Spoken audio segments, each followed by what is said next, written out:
nơi trong phùng muối miên tê chơi cha muối đại kế nị dây thà miên nẹ slap nơiក្នុងនោះស្រីវ័យក្មេងម្នាក់ឈ្មោះកលីនីបានផ្លាស់ទីមករស់នៅទីនោះដោយមិនបានដឹងពីអតីតកាលរបស់វាពេលថ្ងៃផ្ទះមើលទៅស្ងប់ស្ងាត់តែពេលល្ងាចវាមានអារម្មណ៍ចម្លែកខុសពីធម្មតា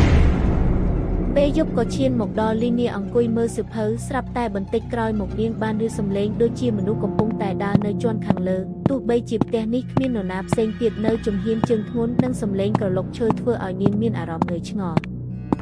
នៅម៉ោង 12:00 លីនីក្រោកទៅបន្ទប់ទឹកពេលចូលទៅដល់នាងក្រឡេកទៅកញ្ចក់ដែលដាក់ក្នុងបន្ទប់ទឹកនោះស្រាប់តែនាងបានឃើញស្រមោលស្ត្រីម្នាក់ស្លៀកឈុតសឈរនៅពីក្រោយនាងដោយទឹកមុខចង់អាឃាតពេលនាងងាកមកក្រោយគ្មាននរណាម្នាក់ឡើយនាងមានអារម្មណ៍ភ័យខ្លាចដែរតែនឹកគិតវិញថាប្រហែលជានាងស្រវាំងភ្នែកពេលចេញពីបន្ទប់ទឹកវិញនាងក៏បានឡើងទៅជាន់ខាងលើដោយការងើយឆ្ងល់ស្រាប់តែលីនីរកឃើញទ្វារមួយនៅជុំលើដែលតែងតែបិទពេលនាងបើកទ្វារឡើងក៏ជះក្លិនចាស់និងមានសម្ភារៈចាស់ដាក់ចោលនៅកណ្ដាលបន្ទប់មានកៅអីមួយដែលចាស់ស្ទើរតែខូចខាត់ទាំងស្រុងពេលនោះស្រាប់តែវាញ័រយ៉ាងចម្លែកនាងភ័យខ្លាំងណាស់ហើយក៏រត់ស្ទុះចេញមកក្រៅសំដៅទៅកន្លែងដេកនៅក្រោមតុបែគ្រែដេកលីនីរកឃើញកំណត់ហេតុចាស់មួយវាបង្ហាញថាស្ត្រីម្នាក់ត្រូវបានសម្លាប់នៅក្នុងផ្ទះនេះហើយវិញ្ញាណរបស់នាងនៅតែស្នាក់នៅទីនេះមិនព្រមទៅណាឡើយនាងឃើញហើយមានអារម្មណ៍រន្ធត់និងភ័យខ្លាចជាខ្លាំងនាងយកសៀវភៅនោះទុកវិញហើយក៏សម្ងំដេកបាត់ទៅ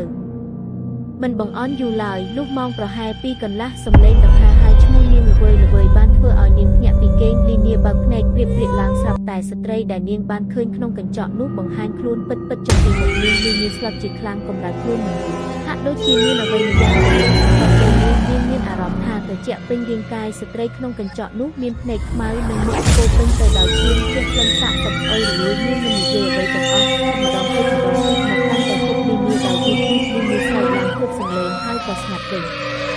ថ្ងៃបន្ទាប់អ្នកភូមិបានមានសំឡេងស្រែកពីផ្ទះកាលពីយប់មិញក៏នាំគ្នាទៅមើលប៉ុន្តែពេលពួកគេចូលទៅក្នុងផ្ទះមិនបានឃើញនរណាម្នាក់នៅទីនោះឡើយតែមានកញ្ចក់មួយដែលបង្ហាញស្រីពីរនាក់ម្នាក់គឺលីនីម្នាក់ទៀតគឺវិញ្ញាណស្ត្រីនោះ